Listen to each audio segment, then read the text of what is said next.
আসসালামু আলাইকুম। ঠান্ডা ঠান্ডা কুল কুল বন্ধু, এবার তো হবে বিউটিফুল। অর্থাৎ শীত এসে গেল, আর শীত মানেই খেজুরের রস।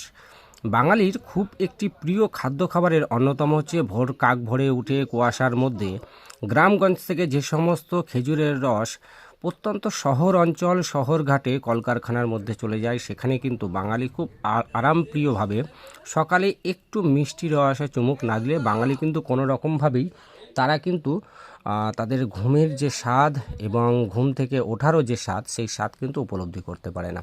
আজ দেখাচ্ছি আপনাদেরকে গ্রাম বাংলায় যে খেজুরের রসের আনাগোনা, সেই খেজুরের রসের আনাগোনার আনুষঙ্গিক যেভাবে গাছটাকে কাটা হয়, অর্থাৎ কি মসৃণভাবে সুন্দর একটি গাছ কেটে সেখান থেকে খেজুরের রস আর কয়েকদিনের মধ্যেই চলে যাবে বাঙালির বাড়ি বাড়ি। আর খেজুরের রস মানে নলের গুড় আনুষঙ্গিক বিভিন্ন পিঠে পাটা থেকে শুরু করে সমস্ত কিছুতেই খেজুরের রসের জুড়ি মেলা